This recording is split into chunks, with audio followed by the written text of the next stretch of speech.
Welcome to part two of the lymphatic system, and we left off here talking about these other lymphatic organs, but now we're going to go into more detail of each one. Now, there's nothing to write in your note-taking guide here because this is review. We've already talked about bone marrow. It's that soft tissue inside your bones that makes red blood cells and white blood cells, and it also makes platelets. But what you may not have known is that there's 5 different types of white blood cells, and they each have a very specific, unique job in protecting your body against pathogens. But we're only going to focus on lymphocytes in this note-taking guide. So let's go on to the next page. What a lymphocyte does is it helps your body fight pathogens and remove damaged cells. And there are 2 main types that we're going to be talking about. We're going to be talking about B cells, which make the antibodies that attack the pathogens. And you remember that when we talked about blood and blood type, that antibodies attack antigens. Well, in that case, it was an antigen that was on a foreign blood cell. Here, there's antigens on top of pathogens too. And this time, it's going to use these different antibodies, not the same ones that we help with blood type. These other antibodies specifically are targeted towards these pathogens. There are a unique antigen and antibody for every virus and bacteria that you've ever had, and that's why we build up an immunity to them. Once our body has made up enough antibodies, then when that virus gets reintroduced, it is immediately identified. It doesn't have to waste time to learn about all of the different problems, as I'll tell you about in a second. Then you need to add the word killer on your note-taking guide. I think it just says T cells, but killer T cells sounds a lot better. But a killer T cell has a specific job. They attack your own body cells that have already been infected. Oh no. Yep, sometimes our own body cells are the problem. They're making more viruses. They're causing problems. So when your body discovers that one of these cells is infected, it will send a killer T cell after it to take it out. Now there's the thymus. The thymus is a butterfly-shaped organ located between your lungs and above the heart, right here. Nestled in between here. It looks like a little butterfly. It looks very fatty and yellowish like this. And it has a very unique job. Thymus has to do education of your T cells. The T cells are produced in your bone marrow.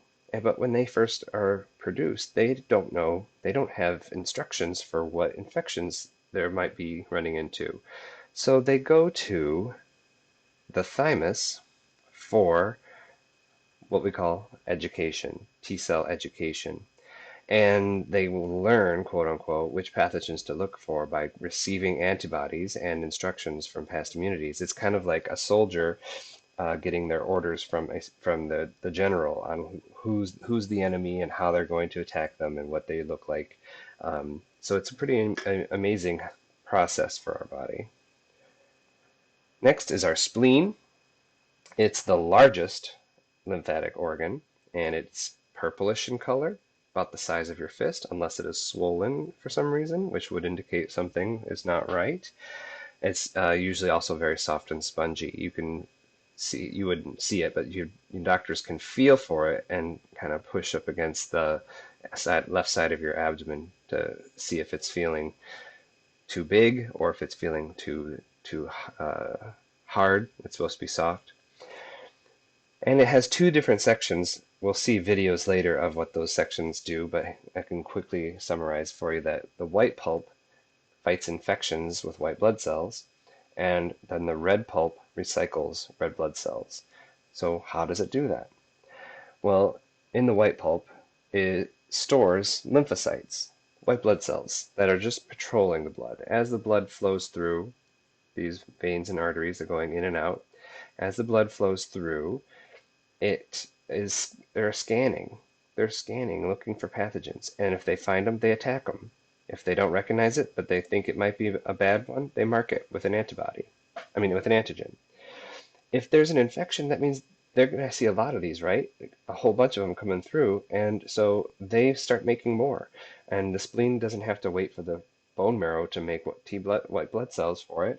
It can make its own because it's like it's the first responder in a way. It's noticing right away, hey, there's a lot of pathogens coming through here. We've been attacking them all day. We need reinforcements. Now the red pulp has a unique job. The only thing the red pulp does is it destroys your own red blood cells that are not supposed to be there anymore. Remember when we learned about blood cells, we learned that they don't have a nucleus, they can't make more copies of themselves, and they only have a lifespan of about 4 months. Well, they start to get old, and in about 4 months, they start to get more fragile, and when they're squeezing through these narrow capillaries, they burst, they pop, they fall apart. And that's why that's one of the jobs of the spleen. It's the red pulp's only job is to get rid of these old red blood cells lying around that are floating around and not really doing their job anymore. And if it's been making a lot, if it's been destroying a lot, it can also make a few replacements so that it doesn't, your body doesn't start to feel tired and worn down from not having enough oxygen delivered. Our last organ that we're going to talk about in this note video is the tonsils. And they are located at the back of your throat on either side of your tongue. Each one is about the size of a large olive, or maybe a grape. Their job is to help defend the body by trapping pathogens that do get in your mouth or nose.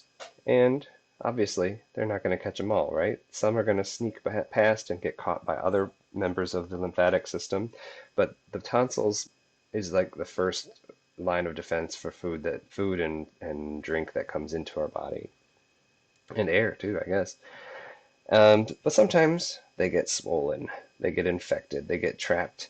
They have too many pathogens trapped inside. They get what's called tonsillitis.